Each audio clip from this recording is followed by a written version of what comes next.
Dr. Mark Changizi here with your Science Moment. Religious folk talk funny, don't they? I'm going to talk about that. Talk about the way that we tend to discriminate on the basis of the manner that folks speak.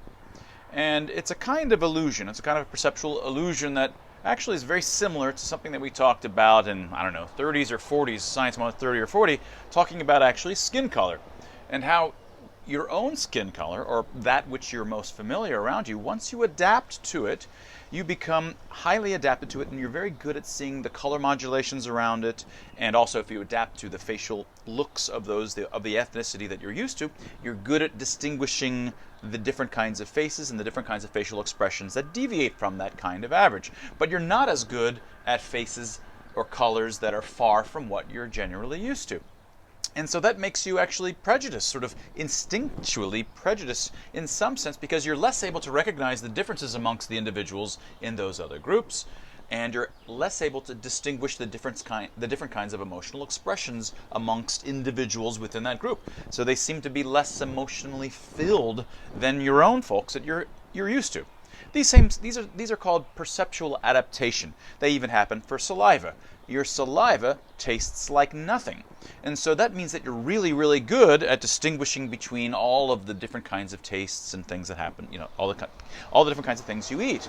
You want it to taste like nothing so that you can perceive with great distinguishability all the different kinds of things. Same thing for the color of your own of the skin of the people that you typically are around should seem vaguely uncolored, so that the small deviations around it. The looks of the average person, not particularly ethnic. They should look unethnic and vanilla, whereas someone that's in another ethnic group looks different. But these, again, lead to these kinds of biases. So, for example, a very strong orange taste in my mouth, I may not be able to be very good at distinguishing between many different variations on that strong orange taste, because they're all very far from my baseline and thus all effectively just orange. I'm not very good. So these are all consequences of the same kind of perceptual adaptation cases.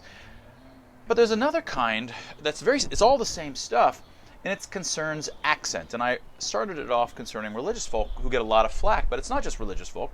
Now, let me just start on religious folk. Religious folk tend to talk they don't really have an accent in necessarily the way that other communities might have an accent, but they have a manner of speaking.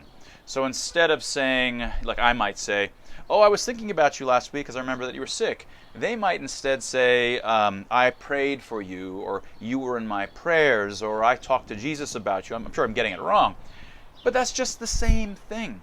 Folks that are not in that community start to take it literally. They're like, "Yeah, they're talking of Jesus every time." No, this is just the stuff that they say. Yeah, they also believe in Jesus, but many of the mannerisms that you and I say who are not part of that community, they just end up with different sorts of mannerisms. And if you're not in that community, it sounds weird, and you might take it in ways that are much more literal and have all these connotations which aren't in fact there. Similar sorts of things for different for country accents, for certain African American accents. Other folks will treat it not just as an accent, but as a sign of, "Oh, well, that's sort of unclean. They're not speaking correct or good English." And no, or the homosexual community. Within the homosexual community, sometimes there's a particular accent. All communities slowly drift as a community in different kinds of accents because they're just hanging out a lot. And so there's some small drift. They don't go too far from the mainstream, whatever the mainstream accent is overall, because they're all nevertheless part of the same sort of larger cluster. But the individual clusters tend to shift and move in random ways, or sometimes selected for certain kinds of things like we've talked about. But it's very human to think that if there's something deep about the fact that they speak that way that makes it unclean, or in that our own kind of speech it doesn't feel perceptually like something. It doesn't feel tainted or colored or any particular color to it or nature to it. And so we seem to be the right way to do it, and that's wrong, and our way is better. I mean, I remember seeing some of these movies about KKK folks, and they would actually point to African American accents as an example of how, "Oh, you're inferior to me because you have this accent," which just doesn't make any sense whatsoever. But that kind of belief plagues us all.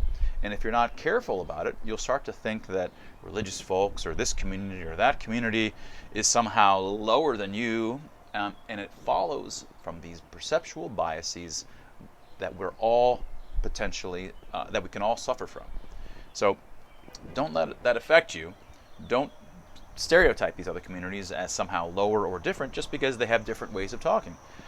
We sound just as funny to them as they do to us. And that's true about all of these sorts of things. And that was your science moment.